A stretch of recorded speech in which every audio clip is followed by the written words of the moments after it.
That was fast. যুদ্ধবিরতির সমঝোতা ভেঙে পড়েছে। টানা অষ্টম রাতেও ইরানে হামলা চালিয়েছে যুক্তরাষ্ট্র। জবাবে ইরান ক্ষেপণাস্ত্র ও ড্রোন দিয়ে উপসাগরীয় অঞ্চলে হামলা চালিয়েছে। এর মধ্যেই ইরানের সর্বোচ্চ নেতা মোজতবা খামেনি হুঁশিয়ারি দিয়েছেন, যুক্তরাষ্ট্রকে এমন জবাব দেওয়া হবে যা তারা কখনো ভুলতে পারবে না। ইরানের দাবি, চলতি মাসে মার্কিন হামলায় অন্তত 50 জন নিহত এবং 500 জনেরও বেশি আহত হয়েছেন। হামলার পরিধি এখন আর শুধু সামরিক স্থাপনায় সীমাবদ্ধ নেই। সেতু, রেলপথ, বিদ্যুৎ অবকাঠামো ও সমুদ্রের পানি বিশুদ্ধকরণ কেন্দ্রও লক্ষ্যবস্তুতে পরিণত হয়েছে। একটি পানি বিশুদ্ধকরণ কেন্দ্র ধ্বংস হওয়ায় কয়েকটি গ্রামের প্রায় 10,000 মানুষ বিশুদ্ধ পানির সংকটে পড়েছেন। মার্কিন সেন্ট্রাল কমান্ড সেন্টকম জানিয়েছে, হরমুজ প্রণালীতে ইরানের সামরিক সক্ষমতা দুর্বল করতেই নতুন দফার অভিযান চালানো হয়েছে। একই সঙ্গে জর্ডানে ইরানের হামলায় 2 মার্কিন সেনা নিহত হওয়ার ঘটনার জবাব হিসেবেও এই হামলা চালানো হচ্ছে। প্রেসিডেন্ট ডোনাল্ড ট্রাম্প নিহত সেনাদের মৃত্যুতে শোক প্রকাশ করে বলেছেন, ইরানকে কখনোই পারমাণবিক অস্ত্র অর্জনের সুযোগ দেওয়া হবে না। অন্যদিকে তেহরানের ভাষ্য, গত মাসে স্বাক্ষরিত সমঝোতা স্মারক বা MOU যুক্তরাষ্ট্র নিজেই বারবার লঙ্ঘন করেছে।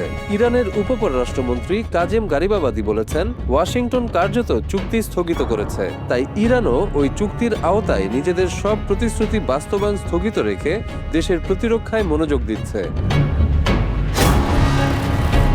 রাষ্ট্রীয় টেলিভিশনে প্রচারিত এক লিখিত বিবৃতিতে মোজতবা খামেনি বলেন, যুক্তরাষ্ট্রের আচরণ প্রমাণ করেছে প্রেসিডেন্ট ট্রাম্পের স্বাক্ষরের কোনো মূল্য নেই। তার অভিযোগ, ওয়াশিংটন প্রতারণা, অবিশ্বস্ততা ও আধিপত্যবাদের নীতি অনুসরণ করছে। তিনি বলেন, ইরান ও তার আঞ্চলিক মিত্ররা এমন জবাব দেবে যা যুক্তরাষ্ট্র কখনো ভুলতে পারবে না।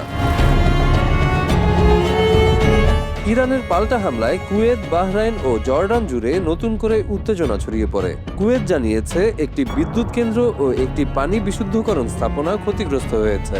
বাহরাইনে একাধিকবার বিমান হামলার সাইরেন বেজে ওঠে। জর্ডানও তাদের আকাশ সীমায় ঢোকা একাধিক ইরানি ব্যালিস্টিক ক্ষেপণাস্ত্র প্রতিহত করার দাবি করেছে। একই সময়ে ইরানের বিপ্লবী গার্ড বাহিনী কুয়েত, বাহরাইন ও জর্ডানে মার্কিন সামরিক স্থাপনাকে লক্ষ্য করে হামলার কথাও জানিয়েছে। হরমুজ প্রণালীকে কেন্দ্র করেও দুই দেশের বিরোধ আরও তীব্র হয়েছে। তেহরানের দাবি, অন্তর্বর্তী সমঝোতা অনুযায়ী এই গুরুত্বপূর্ণ নৌপথে জাহাজ চলাচল নিয়ন্ত্রণের অধিকার তাদের রয়েছে। বিপরীতে ট্রাম্প প্রশাসনের অবস্থান, বিশ্বের জ্বালানি সরবরাহের অন্যতম গুরুত্বপূর্ণ এই প্রণালী সব দেশের জন্য উন্মুক্ত রাখতে হবে। এ নিয়ে উভয় পক্ষই একে অপরকে চুক্তি লঙ্ঘনের অভিযোগ করছে।